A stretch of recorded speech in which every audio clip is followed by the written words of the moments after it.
Joining us now, ladies and gentlemen, is a college football expert from ESPN. The College Football Playoff Committee will be releasing its second official rankings tonight live in between two basketball games on ESPN. Hosted by Reese Davis, Booger McFarland, Joey Galloway, Greg McElroy, and, ladies and gentlemen, one of the stars of the show, who has all the inside information, Hoosiers! Heather Dinich. Yeah! How are you?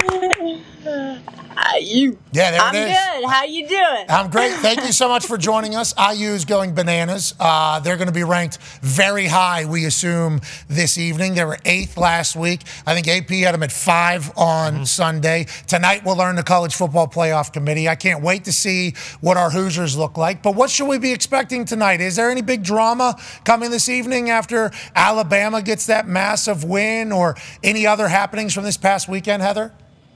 Well, I think the big question is how far Miami falls after losing to Georgia Tech. The AP poll sunk them pretty far. I have Miami, though, at 11, which keeps them as the 4th highest ranked conference champion and still that first round bye. But now I've got Texas at number 3. I think that's the big change up top because obviously of the Georgia loss. But, Pat, now you've got this bunch of SEC teams with 2 losses for the committee to sort out. And I think tonight Alabama will still be their top 2-loss team. Okay, so obviously each week the storylines are they judging how the team plays? And they said football judgment is a big part. Ward Manuel said that last week to Reese Davis. Strength of schedule, obviously the Indiana 103rd strength of schedule was being broadcasted out there. How you lose, who you lose to, that's all a massive piece of it. Is the conference dominance of SEC Big Ten, obviously it was apparently real last week. Is that only going to grow stronger, you think, as the weeks grow on? I think it is, even as you continue to see these teams with 2 losses. And as much as people keep throwing out the word elimination games every week, I would really hesitate to eliminate a 3-loss SEC team. And that includes if Georgia loses to Tennessee. Yes, I just said that. And here's why. Because in the first 10 years of the college football playoff, there have been 13 3-loss teams ranked in the selection committee's top 10 on selection day. So this has happened before. And if history repeats itself, then you could potentially see a 3-loss SEC team in, but they're not all created equal. Let me make that clear. Amen. All 3-loss SEC teams are not created equal. If Ole Miss loses a 3rd game, they're done. LSU, they're going to be way down at the bottom of the barrel right now. Georgia, though, has one of the toughest schedules in the country.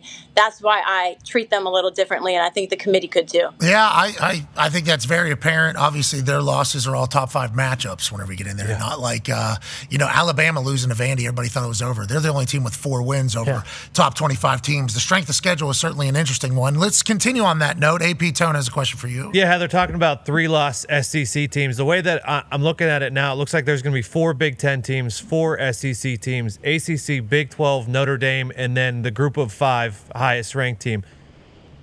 Is the 5th team from the SEC potentially coming if Notre Dame loses? Is that the only way you think that maybe 5 SEC teams get there, and especially a 3-loss one?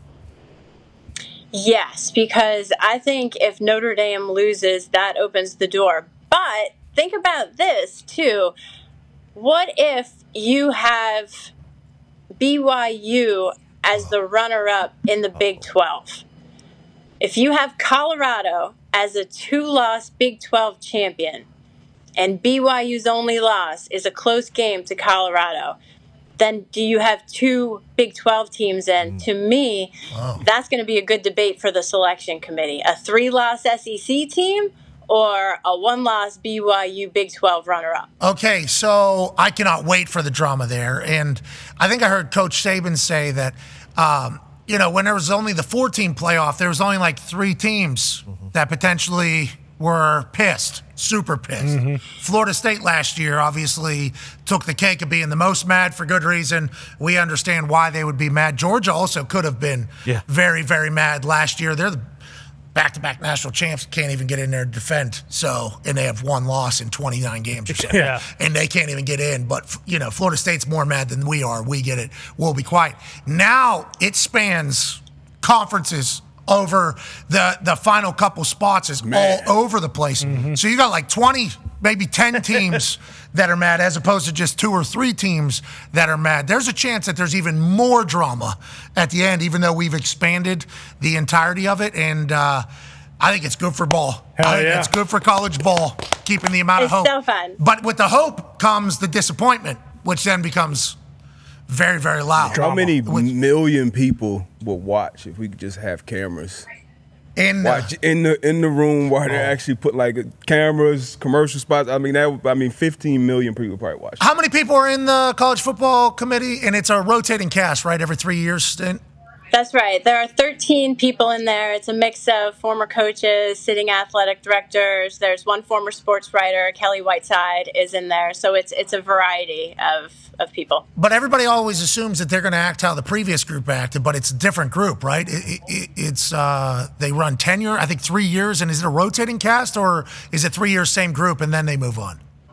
No, it's 3-year tenure. So, for example, this year there are 6 new committee members. And you make a great point, because in the past there have been committee members who have valued head-to-head more than something else, right? Or strength of schedule. And that's what people need to understand is how you feel as a committee member could be completely different from the person sitting next to you. I mean, I remember 2021 when they ranked Michigan State ahead of Michigan, because in spite of the head-to-head and everybody was going bananas. Well, you can see tonight Ole Miss could be behind Georgia not even a week after beating them. Yeah. Because Georgia beat Texas and Clemson, and they have a better schedule. So how much does head-to-head matter? Well, it depends on who you ask in that room. Yeah, and that room changes. Damn. So you really, and in the first 12-team playoff, this is now setting precedent for what the future looks like. Go ahead, man. Yeah, Heather, with the SEC, not so much the Big Ten, because of the way it's shaping up, it feels like there's a chance one of the teams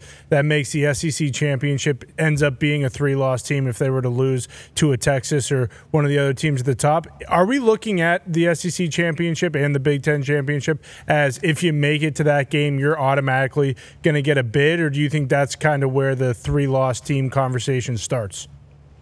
Well, to be clear, just to remind everyone watching, the 5 highest-ranked conference champions are in. So the Big Ten and SEC champion is in. The question is how the committee evaluates the runner-up. Right. And if it's a 3-loss team, they're going to be compared against all of the other teams in that pack. So is it a close game? You guys remember Ohio State, Wisconsin in like 2014? What was it, like 59-0? Yeah. That's a far different championship game than, let's say, Ohio State and Oregon playing each other again, and it's another close game. You better believe the runner-up in there is going to be in, right? So how do those games unfold helps answer that question. But remember this, whoever loses that game, then if they do get an at-large bid, they have to recover emotionally from losing that game and win 4 straight games to win the national title. I don't care who you are. Good luck. Yeah, anybody that makes it, and now granted, the first round bye could be good, could be bad, though, because it could be a month before they're playing football again in that first round bye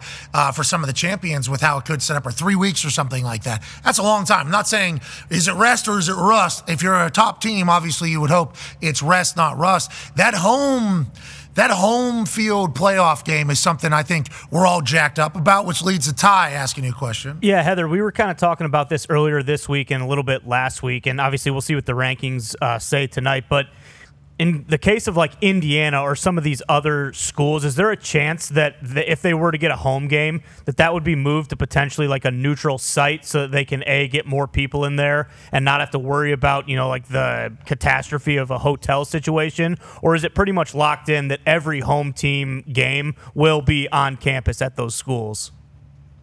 Well, the schools have the right to move it if they want to, but as long as it is feasible and as long as they can prepare for it, then I would assume that 99.999% of the time they would have that game on campus and move hell or high water to make it happen, because that is the ultimate home field advantage when it matters most. So I would be surprised unless there was something like, for example, stadium construction or just a simple inability to host it logistically.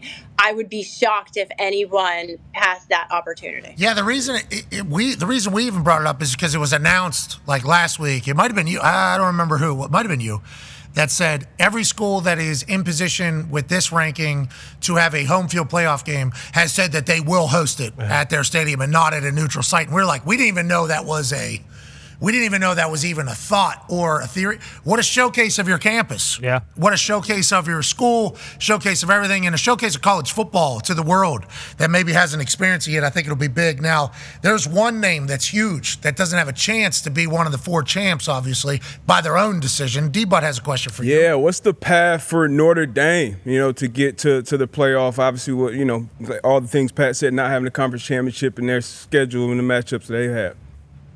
So Notre Dame's only path to the playoff as an independent, and this goes for Washington State too, guys, and anybody else who's an independent, is through one of those 7 at-large bids. So they have to run the table. I would expect them to be in and just sitting there watching like they do every other year while the other conferences play their conference championship game. And, when this was put together, Notre Dame athletic director Jack Swarbrick knew that they wouldn't be able to get one of those first-round buys, former athletic director Jack Swarbrick, I should say. And that was okay because they knew that they would be able to get a first-round home game, and they would get that rest while everyone else was playing their conference championship games. So there was a little bit of a give and take there in terms of the Irish. All right, so 8:25-ish tonight, I think, is what they were marketed in between 2 basketball games.